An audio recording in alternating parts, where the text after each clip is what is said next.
कभी चांद पर तो कभी मंगल पर, कभी नासा, कभी इसरो, तो कभी रूस की अंतरिक्ष एजेंसी। हर वक्त किसी न किसी को अंतरिक्ष में चांद या फिर मंगल ग्रह पर भेजने की कोशिश में लगे रहते हैं।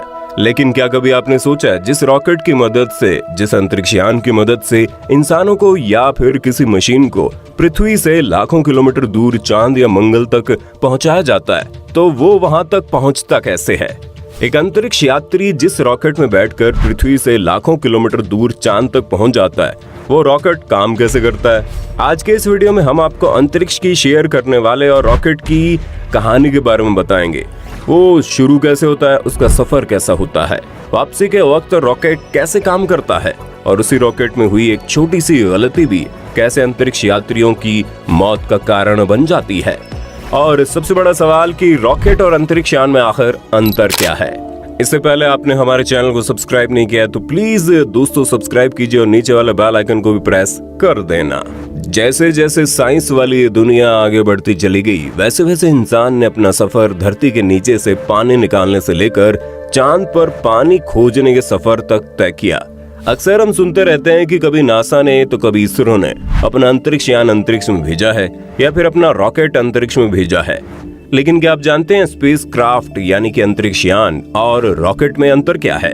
दोस्तों, रॉकेट एक ऐसा वाहन है जिसकी मदद से किसी अंतरिक्ष यान को पृथ्वी के वातावरण से दूर अंतरिक्ष में पहुंचाया जाता है, और अंतरिक्ष यान यानी कि स्पेस क्राफ्ट एक ऐसा वाहन है जिसकी मदद से हम अंतरिक्ष में भ्रमण करते हैं। आसान शब्दों में कहे तो बिल्कुल वैसे ही है जैसे आपकी किसी इंपॉर्टेंट कार को अमेरिका एक जहाज में भरकर पानी के रास्ते भारत तक पहुंचाता है, क्योंकि कार को चलाकर अमेरिका से भारत लाना संभव नहीं है। लेकिन अब सवाल ये आता है कि स्पेस क्राफ्ट इतना एडवांस होने के बावजूद भी उसे रॉकेट की मदद क्यों लेनी पड़ती है?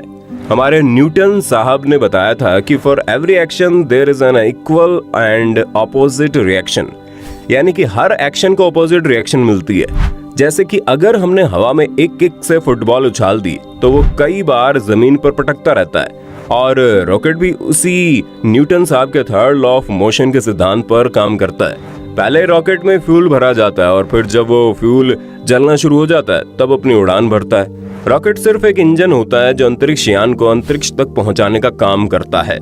दोस्तों, रॉकेट को अपना काम करने के लिए ईंधन की जरूरत होती है। जब ये ईंधन जलने लगता है तो एक बड़ा थ्रस्ट पैच पैदा करता है जो रॉकेट को धक्का देने का काम करता है। दोस्तों, हवाई जहाज और रॉकेट दोनों का उड़ने का फंडा लगभग सेम है, लेकिन हवाई जहाज को उड़ने के लिए उसके इंजन को बाहरी ऑक्सीजन की जरूरत पड़ती है और रॉकेट के इंजन को बाहरी ऑक्सीजन की जरूरत नहीं पड़ती। ये इंजन इस तरीके से इसलिए बनाया जाता है क्योंकि पृथ्वी के वातावरण के बाहर हवा मौजूद नहीं होती। यही वजह है कि रॉकेट हर तरह के ऑक्सीडाइजर अपने इंजन में ही लेकर उड़ता है, और इसी खास कंस्ट्रक्शन की वजह से रॉकेट को बाहर के ऑक्सीजन की जरूरत नहीं पड़ती। दोस्तों, ये रॉकेट का इंजन एक बहुत ही बढ़िया इंजीनियरिंग का कमाल है। एक रॉकेट के इंजन में दो तरह के ईंधन का इस्तेमाल किया जाता है, जिसे प्रोपेलाइट्स भी कहते हैं।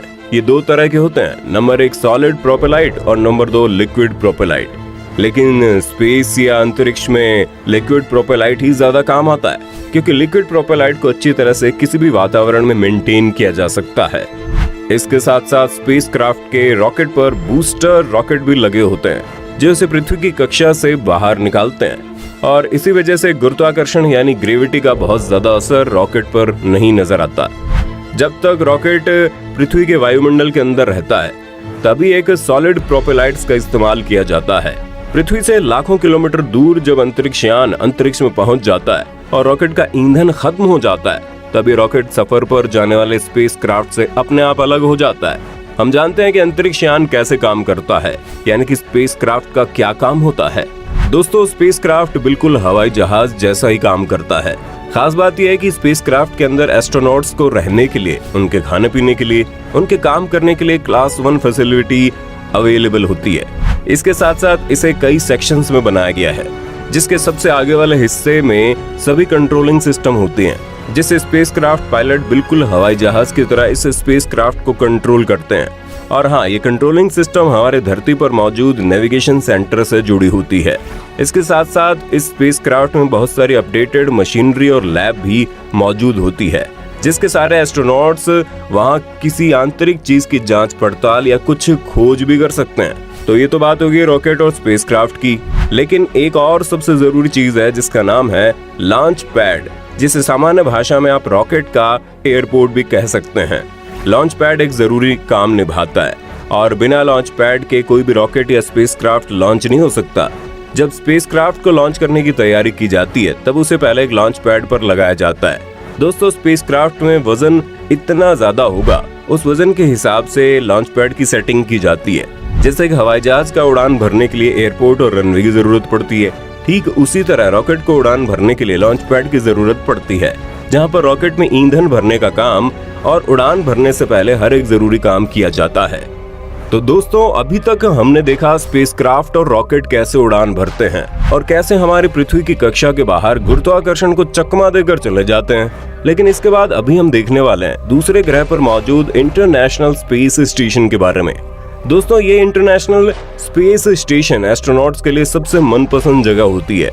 ये बिल्कुल एक होटल की तरह या एक लग्जरियस होम विला की तरह होता है। इस इंटरनेशनल स्पेस स्टेशन पर बहुत सारे मॉडल्स, बहुत सारी अपडेटेड मशीनरी और बहुत सारे तकनीकी चीजें फिट होती है, जिसके सारे एस्ट्रोनॉट्स अपने मिशन को मुकम्मल करते हैं या इंटरनेशनल स्पेस स्टेशन की मदद से अपना परफॉर्मेंस दिखाते हैं। अभी आपको लगता होगा कि ये स्पेस क्राफ्ट रॉकेट और लॉन्चिंग पैड की मदद से जैसे इस पृथ्वी से उड़ता है या उड़ान भरता है, वैसे ही सेम टेक्निक से वो दूसरे ग्रह से पृथ्वी वापस पर आता होगा। तो ऐसा बिल्कुल भी नहीं है। दोस्तों, स्पेस क्राफ्ट को रिटर्न जर्नी की उड़ान के लिए कोई रॉकेट साथ में होता ही नहीं, क्योंकि जब वो पृथ्वी से या पृथ्वी की कक्षा से बाहर निकल जाता है तभी तो रॉकेट उससे अलग ही हो जाते हैं। एक अंतरिक्ष यान के लिए रिटर्न जर्नी का एक तरीका बहुत खतरनाक है। इसी वजह से ये जर्नी एडवेंचरस जर्नी हो जाती है। वापस आते वक्त अंतरिक्ष यान को बिना रॉकेट के ही उड़ान भरना पड़ता है। दोस्तों, स्पेसक्राफ्ट पृथ्वी की ओर से 17,500 मील प्रति घंटे की जानलेवा रफ्तार से ट्रैवल कर रहे होते हैं। पृथ्वी पर एंटर करने के लिए स्पेसक्राफ्ट को पृथ्वी के चक्कर लगाने पड़ते हैं, क्योंकि अगर डायरेक्ट पृथ्वी के वातावरण में एंट्री लेने का प्रयास करेगा तो उसी वक्त अंतरिक्ष यान जलकर राख हो सकता है, क्योंकि स्पेसक्राफ्ट पर बहुत बड़ी ग्रेविटी का असर होता है। जब ये स्पेसक्राफ्ट पृथ्वी के वातावरण में एंटर करते हैं तब स्पेसक्राफ्ट को बहुत खतरनाक गर्मी और भारी टेम्परेचर वाली हवाओं का सामना करना पड़ता है, जिसकी वजह से फ्रिक्शन या टेम्परेचर चेंजिंग की वजह से स्पेसक्राफ्ट जलकर खाक हो सकता है। और इस खतरे को रोकने के लिए स्पेसक्राफ्ट के ऊपर एक टेम्परेचर रेजिस्टेंट कवच लगाया जाता है, जो इसे टेम्परेचर का सामना करता है। और अगर हीट रेजिस्टेंट कवच में कुछ खराबी आ जाए तो आप समझ लो ये स्पेसक्राफ्ट पृथ्वी पर ठीक ठाक या सही सलामत नहीं पहुंच सकता। लेकिन अगर पृथ्वी पर पहुंचने का सफर ठीक ठाक ही रहे तो एक और एडवेंचर बाकी होता है, वो होता है लैंडिंग का। दोस्तों, स्पेसक्राफ्ट का लैंडिंग जरूर हवाई जहाज की लैंडिंग जैसा ही होता है, लेकिन हवाई जहाज की लैंडिंग जितना आसान नहीं, क्योंकि स्पेसक्राफ्ट की रफ्तार बहुत ज्यादा होती है।